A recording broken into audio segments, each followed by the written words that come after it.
Mantan Gubernur Jawa Barat Ridwan Kamil datangi Mabes Polri untuk jalani tes DNA.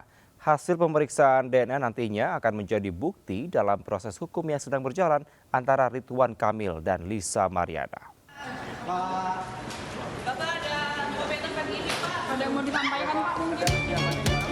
Ridwan Kamil datang ke Mabes Polri pada Kamis sekitar pukul 9 pagi. Mantan Gubernur Jawa Barat ini dijadwalkan menjalani tes DNA terkait anak dari Lisa Mariana. Seperti diketahui, Lisa menuding anaknya yang berinisial CA merupakan darah daging Ridwan Kamil. Sementara RK membantah dan balik menuding Lisa telah mencemarkan nama baiknya. Tes DNA ini dijadwalkan pada pukul 10 diikuti Ridwan Kamil dan CA. Pelaksanaannya diawasi Bareskrim dan Komisi Perlindungan Anak untuk objektivitas dan transparansi hasil. Nantinya sampel air liur dan rambut diperiksa Puslabor Polri dan hasilnya akan menjadi bukti dalam proses hukum yang sedang berjalan. Tim iNews melaporkan. Pemirsa, seorang pencuri membobol belasan kamar indekos, menggasak instalasi listrik hingga kloset kamar mandi di Palembang, Sumatera Selatan. Sementara aksi pencuri besi penutup saluran air di Maros, Sulawesi Selatan terekam CCTV.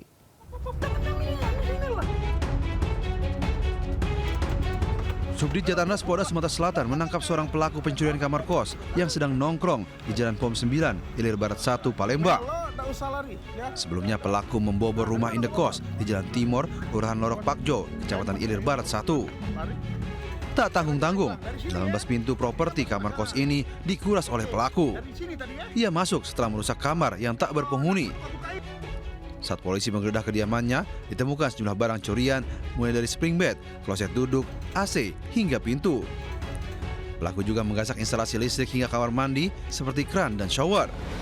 Akibat perbuatannya, pemilik kos merugi Rp250.800.000.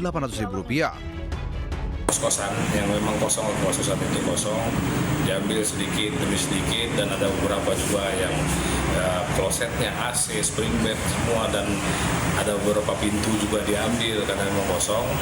Pada saat korban mengecek kosan tersebut sudah beberapa bagiannya sudah hilang. Guna mempertanggungjawabkan perbuatannya, pelaku kini ditahan Jatantras Polda Sumatera Selatan. Ia kini terancam hukuman hingga 5 tahun penjara. Dari Palembang, Sumatera Selatan, Firdaus melaporkan.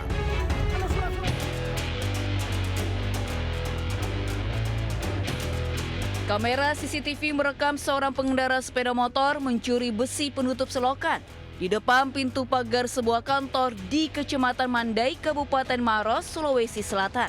Pelaku melancarkan aksinya dengan cepat memindahkan besi ke atas sepeda motor, kemudian tancap gas.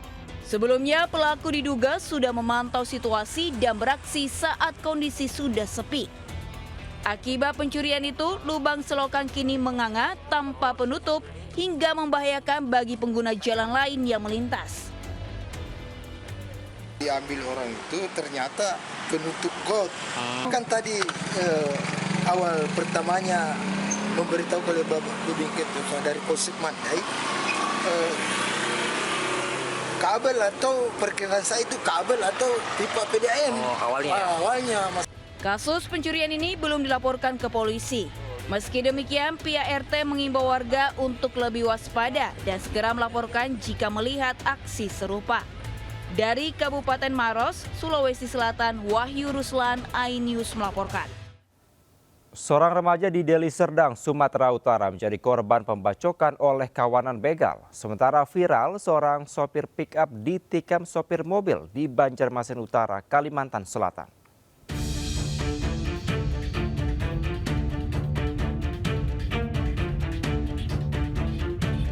Detik-detik seorang remaja pengendara sepeda motor jadi korban pembacokan oleh pelaku begal di Deli Serdang, Medan, Sumatera Utara terekam CCTV.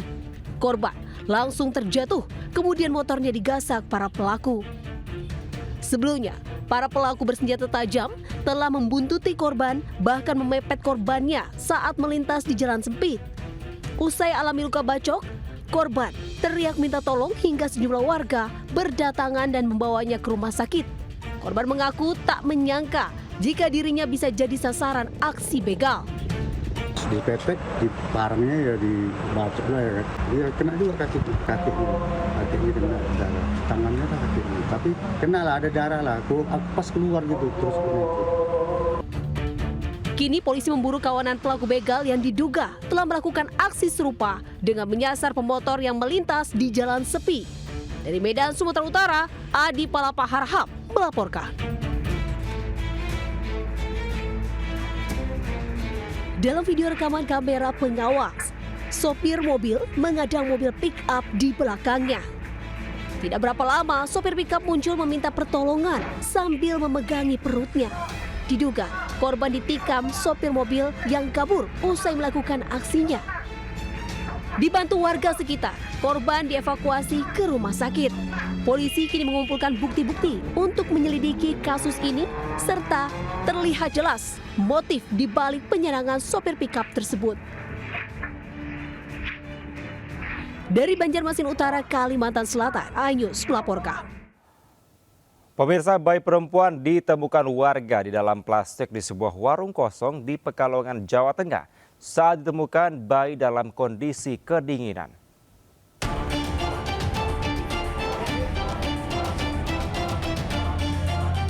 Warga desa Sijeruk, Kecamatan Seragi, Kabupaten Pekalongan, dikejutkan dengan penemuan bayi perempuan di sebuah warung kosong. Bayi malang itu ditemukan terbungkus plastik beralaskan karung tanpa pakaian dengan kondisi kedinginan.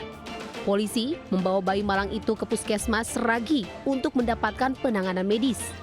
Diperkirakan bayi perempuan berusia 1 hari dengan berat badannya 3 kg dengan panjang 47 cm, kondisinya sehat. Atas temuan bayi itu, polisi telah meminta keterangan sejumlah saksi. Kami juga melakukan penyelidikan lebih lanjut untuk mencari pelaku dan orang tua dari bayi. Polisi masih menyelidiki dan mencari bukti rekaman CCTV di sekitar lokasi penemuan bayi. Kasus ini ditangani unit Reskrim Polsek Seragi dibantu Satreskrim Polres Pekalongan. Dari Pekalongan, Jawa Tengah, Suryono Soekarno melaporkan. Sebuah hotel di Surabaya digerebek polisi karena diduga menjadi lokasi tindak pidana perdagangan orang. Korbannya seorang anak perempuan yang masih berusia 16 tahun.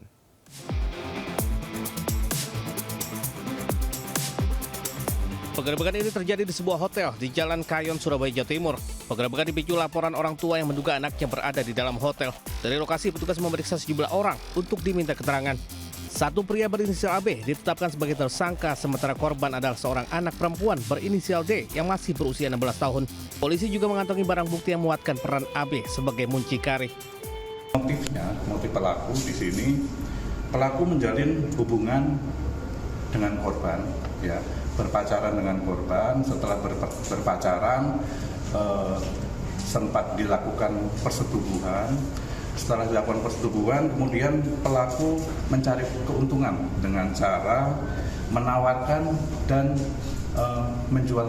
menawarkan korban tersebut untuk dilaksanakan atau dilakukan open booking. Akibat perbuatannya, AB dijerat pasal berlapis tentang perlindungan anak serta pasal tentang pemberantasan TPPO dengan ancaman hukuman maksimal 15 tahun penjara. Dari Surabaya, Jawa Timur, Sony Hermawan, iNews melaporkan.